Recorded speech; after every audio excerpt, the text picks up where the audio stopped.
Hello, my friends. Today's topic is resilience.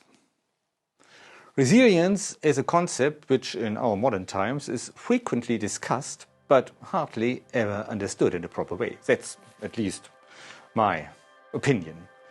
But anyway, what I would like to do today is to approach resilience from a different angle. And in order to do so, again, I would like to refer to ancient Greek mythology and to tell you an old story.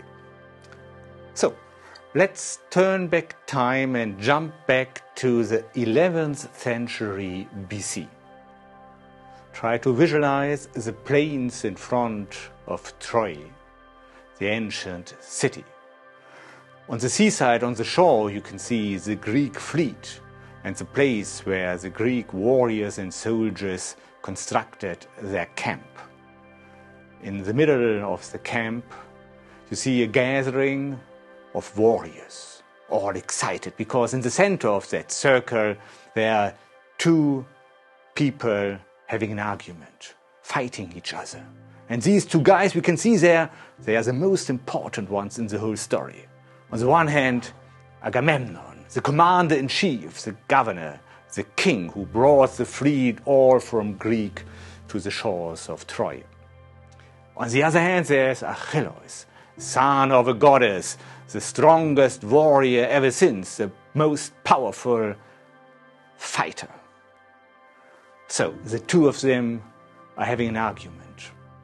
They are outrageous. And Achilles is all about to take his sword and to attack his commander. In that very moment, out of the blue, he stops, as if being frozen. And then he takes his sword and puts it aside. What happened here? Probably we would say we had an intuition. Or perhaps we would even say we had an epiphany. And this is exactly what happened if we believe the words of Homer, the storyteller. Because he tells us that nobody else could see it, only Achilles. Suddenly, Athena, the virgin goddess, the daughter of Zeus, the beautiful one in full shining armor, popped up. And by one look of her bright blue-gray eyes alone, Achilles realized what has to be done. Stop. And that's all. But that's fascinating. Because this, in my understanding, because this is a situation through which we can very adequately understand what resilience is all about. It is the capacity to adapt to a certain situation in a proper and suitable way.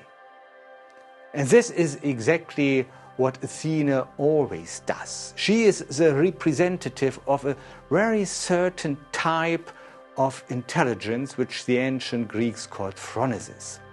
We translate that word usually by prudence. But it is not about theoretical knowledge. It is about practical wisdom, about the capacity to react in a given situation in a suitable way, to know exactly what has to be done without even considering it. It is a quite different kind of rationality than the one that we always cherish through our computers and machines. It's not about having strategies, about calculations and about all that stuff. No, it is a much more down-to-the-earth practical intelligence which is represented through Athena and which is exactly, let's say, the very essence of what we call resilience. Fascinating thing about it is that we can find resilience everywhere. Resilience is a kind of cosmical principle of aliveness. Lots of animals and plants are masters on the field of resilience. They know exactly what to do, how to adapt to a certain situation, even without talking about it. And this quality is definitely a feature of human aliveness, that those who are in charge of a company, those who are responsible, need to evolve.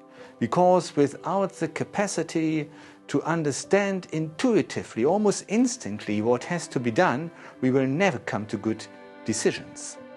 So observing resilience from that perspective reminds us of the fact that resilience is not about certain techniques or methodologies or things like that, but about the simple female intelligence represented by Athena that we need to find the right decision in the proper moment. Thank you.